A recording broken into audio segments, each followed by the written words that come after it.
Faut-il être initié au Reiki?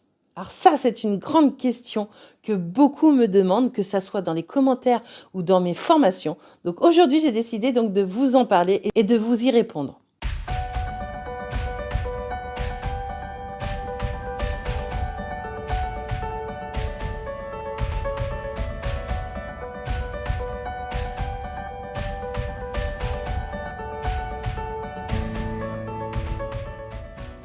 Alors je suis Céline, magnétiseuse, énergéticienne, maître Reiki, formatrice en magnétisme, mais aussi dans la création d'entreprises pour les thérapeutes.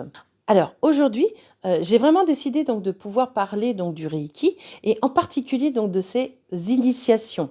Parce que beaucoup de personnes quand même se posent des questions par rapport à ces initiations.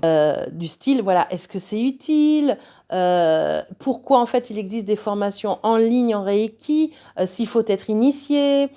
Pourquoi il existe des livres de Reiki qui sont proposés sans être initiés? Alors, avant toute chose, il faut bien comprendre que le Reiki, c'est en fait une méthode énergétique, hein, comme il en existe tant d'autres, d'accord? On dit que Reiki veut dire l'énergie universelle de vie. Mais il faut comprendre que cette énergie, on la trouve partout. Donc effectivement, il n'y a pas besoin d'être initié pour avoir un certain potentiel. Sinon, effectivement, le magnétisme n'existerait pas. Combien de personnes peuvent simplement poser la main sur une douleur et soulager cette douleur? Et ils n'ont pas forcément été donc initiés au Reiki. Mais alors, pourquoi on parle d'initiation donc pour le Reiki? Alors, comme vous savez, hein, moi, je suis maître Reiki. Effectivement, pour moi, le Reiki, c'est pas qu'une manière, on va dire, de faire une séance à quelqu'un. C'est surtout et avant tout une méthode de développement personnel. Alors, je vais parler plutôt d'évolution ou de transformation personnelle. La méthode, voilà, du Reiki permet vraiment d'avoir un moment pour soi, mais énorme, un moment d'apaisement, un moment effectivement de profondeur avec soi-même. Et c'est ça en fait qui est super important. Et non seulement donc on va pouvoir se donner ce moment pour soi-même, mais on va aller même au-delà. Alors bien sûr c'est différent selon les maîtres Reiki, mais moi personnellement, de la manière dont je peux le transmettre, ça va être vraiment un travail profond qu'on va faire donc sur soi-même, puisque selon les degrés, bien sûr, on va travailler sur ses mémoires cellulaires, on va travailler d'ailleurs pour les libérer, hein, quand il y a donc des blocages, on va travailler sur le présent, on va dire, mais on peut travailler sur ce qui s'est passé donc dans votre enfance, ce qui s'est passé quand vous étiez dans le ventre de votre mère, et on va aller bien au-delà, puisqu'on va aller aussi donc dans les vies déjà incarnées, on va aller aussi dans le transgénérationnel, on va travailler mais vraiment sur des choses beaucoup plus profondes. Et pour moi, ça passe de toute façon par d'abord travailler sur soi avant de pouvoir travailler aussi sur les autres. De plus, pour moi, le fait de travailler sur soi, c'est aussi une manière, on va dire, d'être autonome et de ne pas dépendre donc des autres. Donc c'est aussi pour ça que je le transmets. Moi, j'ai vu les effets que ça a fait sur moi, donc je me suis dit, si moi, ça a fonctionné comme ceci, je ne vois pas pourquoi je ne le transmettrais pas pour les autres. Et c'est ce qui m'a vraiment... je dirais, motivée pour pouvoir être maître Reiki. Et il faut savoir que lorsque je transmets, je fais des initiations aussi. Alors on pourrait se demander pourquoi, vu ce que je vous ai dit donc précédemment. Eh bien, il faut comprendre que en fait, l'initiation, c'est vraiment déjà un rituel, mais qui va vous permettre de pouvoir nettoyer ce qu'on appelle donc le canal de réception. En énergétique, en tout cas, on parle de canal de réception. Mais cette initiation, comme on va nettoyer ce canal de perception, va être important parce qu'on va nettoyer certains blocages, on va réaligner les chakras, on va réaligner les corps qu'on dit énergétiques ou subtils. En fait, c'est vraiment une harmonisation complète de la personne qui va se faire. De plus, c'est un moment privilégié avec l'initié et personnellement, c'est vrai que lorsque je fais donc les initiations, j'ai des guidances qui sont là. J'ai des énergies aussi qui viennent. Donc moi, je transmets aussi ces guidances. C'est important parce que quand une personne ne sait plus trop où elle en est, quand on a donc des guidances, c'est de lui dire, voilà en tout cas ce que l'on me montre, ce que l'on me dit par rapport à ta guidance. Après, propre à la personne ou au nouveau initié, de suivre ou pas cette guidance. Peu importe, moi en tout cas, j'aurais transmis. Et puis des fois, voilà, comme je disais tout à l'heure, il y a des énergies quand je fais donc une initiation donc pour une personne, mais ça peut être des énergies donc je dirais des esprits de la nature, ça peut être des énergies archangéliques des fois j'ai des énergies très féminines parce que j'ai quand même pas mal de femmes, que ce soit en formation de magnétisme ou Reiki, plus ça va, plus il y a d'hommes quand même, hein. Euh, mais en tout cas, même pour les hommes, je peux avoir des fois des énergies féminines qui viennent. Et des fois, bah, c'est aussi pour indiquer qu'il faut travailler sur leur féminin sacré. Enfin bon, il peut y avoir plein de choses. J'ai aussi des énergies masculines, des énergies amérindiennes, et j'ai aussi des énergies, on va dire, de d'autres dimensions. Donc en soi, je dirais que l'initiation, ce n'est pas une voie incontournable. Mais cependant, elle favorise quand même grandement, on va dire, l'intégration de toutes les informations qu'on va pouvoir apporter lors de ce stage de Reiki. Et puis c'est surtout qu'elle va permettre aussi de nettoyer ce canal. Donc en nettoyant ce canal, eh bien souvent les personnes vont avoir plus de perception, voire ressentir beaucoup plus les énergies parce que il suffisait simplement de nettoyer certaines petites choses, choses que peut-être eux-mêmes ne pouvaient pas le faire avant de faire au moins le premier degré donc de Reiki. Et puis pour moi, vraiment, ce Reiki et d'être dans cette initiation, c'est vraiment une évolution personnelle, une transformation personnelle, parce que souvent quand on fait donc un stage en Reiki, il y a des choses qui vont nous parler et d'autres non. Et des fois, les initiations, ça va permettre comment dire, de pouvoir vraiment éclaircir certaines choses. Moi-même, quand j'étais donc élève en tant que Reiki, j'aimais beaucoup les moments d'initiation parce que c'est souvent là que je pouvais aussi, moi, avoir des flashs, moi, avoir donc des messages, alors que je débutais tout juste. Moi, je commençais tout juste mon éveil quand j'ai commencé donc le Reiki. Et c'était vraiment très impressionnant parce que certains doutes, on va dire, pouvaient partir. Et je sentais vraiment intérieurement ce qui m'animait donc le plus. Et finalement, en suivant tout ça, et sans ces initiations aussi, je ne serais pas là non plus où j'en suis à l'heure actuelle. Par rapport à ce que je vais dire donc maintenant, il se peut que je m'attire les foudres de plusieurs maîtres Reiki ou écoles de Reiki, mais il faut aussi, par rapport aux initiations, évoluer avec son temps. C'est-à-dire que les énergies de l'époque de Mikao Usui et les énergies de maintenant n'ont absolument rien à voir. Et effectivement, bon nombre de maîtres Reiki, dont mes maîtres Reiki aussi, et puis moi au début en tout cas, on faisait 4 initiations pour chaque stage. Et je trouvais ça donc bizarre parce que quelque part, je sentais qu'on pouvait joindre plusieurs initiations en une.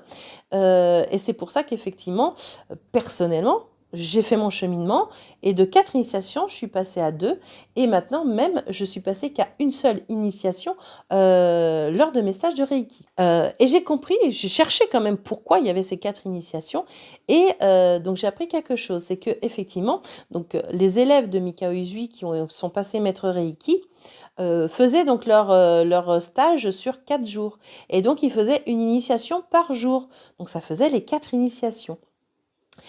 Et dans notre côté occidental, eh bien, on a décidé de récupérer donc les 4 initiations, mais sur 2 jours. Ce qui faisait que moi, j'avais un petit peu de mal parce que j'avais tellement de transmissions à donner que ça faisait vraiment des journées à rallonge. Donc, c'est ça aussi qui m'a permis de cheminer en tant que maître Reiki parce que être maître Reiki, c'est pas c'est bon, on s'est fini et je transmets. Non, c'est tout un cheminement. Et le Reiki, c'est vraiment ça. Et les initiations, eh bien, ça m'a permis vraiment d'évoluer aussi là-dessus. Effectivement, les énergies du Reiki, on peut les utiliser, mais je sais que personnellement, je ne suis pas que maître Reiki. Et c'est vrai que je peux utiliser d'autres énergies, d'autres manières de faire, même pendant mes initiations, qui font que ça reste des initiations uniques. Alors, je tiens à préciser, c'est pas parce que moi je fais comme ça que tout le monde doit faire la même chose. Si vous, en tant que maître Reiki, ce que je vous dis ne vous parle pas et vous préférez garder donc les 4 initiations, mais allez-y.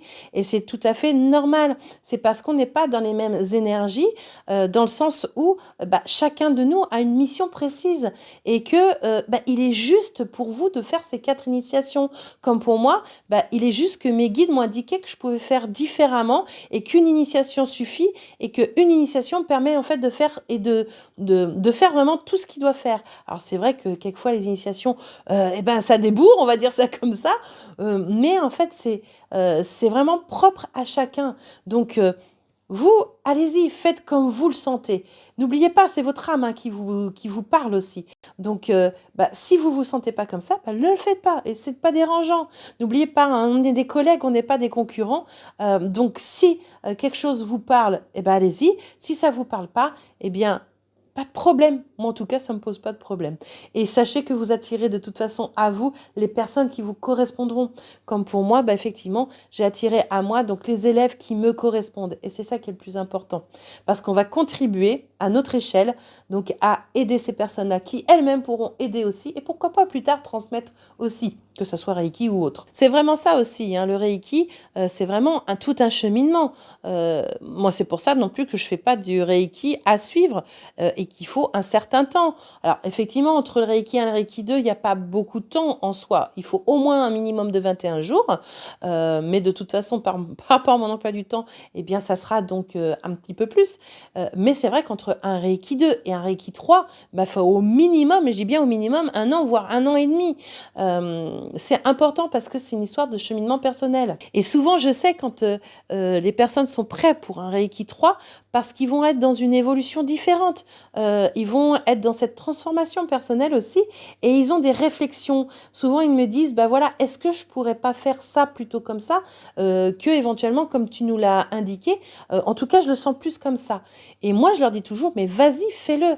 Et ça fonctionne. Et c'est ça aussi, donc, ce cheminement donc Reiki, c'est eh bien évoluer. Et souvent, voilà, je sais qu'ils sont prêts parce qu'ils sont en train de faire les choses différemment. Et là, ça veut dire qu'ils se connectent de plus en plus à leur âme et qu'ils se connectent de plus en plus à eux. Et là, donc, on peut partir sur quelque chose de plus profond encore. Donc voilà. Et puis sachez que de toute façon, ce cheminement, effectivement, moi je l'ai encore hein, et je l'aurai jusqu'à ma mort. Donc ça, c'est important de comprendre ça. Hein. Donc pour moi, vraiment, le Reiki, c'est une méthode donc de développement personnel. Et voilà, les initiations en font partie. Ce sont des aides et c'est vrai que le plus important pour vous, c'est de voir ce qui vous convient.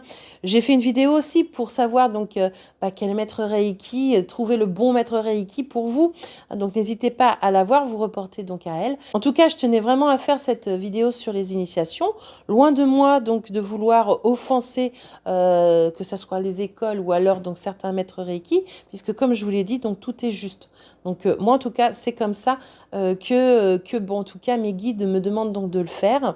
Donc voilà, et je le suis et je suis pas déçue. Donc je tenais vraiment à approfondir les petites choses par rapport aux initiations. Donc je le répète, ce n'est pas obligatoire, mais par contre c'est quand même conseillé. Et puis de toute façon, que ça soit un livre ou une formation en ligne hein, que vous pouvez faire, ça n'a pas le rapport humain d'une vraie formation en présentiel. Et ça, je pense que, en tout cas, de mon point de vue, c'est quelque chose qui est vraiment super intéressant. Ça ne veut pas dire que plus tard, je ne ferai pas des formations en ligne, par exemple en Reiki, comme je le fais d'ailleurs en magnétisme. Pour l'instant, je ne le sens pas de le faire comme ça, ou je le verrai bien comment je le fais. J'ai certains de mes collègues de maître Reiki qui font effectivement donc les informations par Internet ou en audio, hein, ou par téléphone aussi certains, et qui vont faire les initiations à distance, puisqu'effectivement, il faut savoir que tout est possible à faire à distance. Donc, on est sur de l'énergie. C'est comme les séances à distance qu'on peut faire en magnétisme, c'est possible aussi de faire une initiation à distance. Mais, comme je dis toujours, il n'y aura pas la présence humaine, ni le contact humain qu'on peut avoir lors de formation. Donc voilà, donc si vous voulez plus de renseignements sur mes stages donc de Reiki, je vous invite à aller sur ma page, sur mon site, donc qui est indiqué donc soit en dessous ou au-dessus donc de la vidéo, selon sur quels réseaux sociaux vous êtes. Et en parlant de réseaux sociaux, donc n'hésitez pas, si cette vidéo vous a plu, donc à liker, à vous abonner aussi à ma page Facebook, à Instagram, mais aussi vous abonner à ma chaîne YouTube, et surtout de partager. Si toutefois ça vous intéresse, si vous pensez que c'est juste pour vous, eh bien allez-y, partagez. C'est ce qui nous permet aussi de nous faire connaître, mais c'est surtout ce qui, moi, me permet aussi de transmettre, puisque c'est une forme de transmission, et prendra donc ce qui sera à prendre pour chacun, et c'est ça qui est juste. Donc voilà, je vous souhaite une belle journée, une belle soirée selon le moment où vous allez regarder cette vidéo, et je vous dis à très bientôt. Ciao, ciao!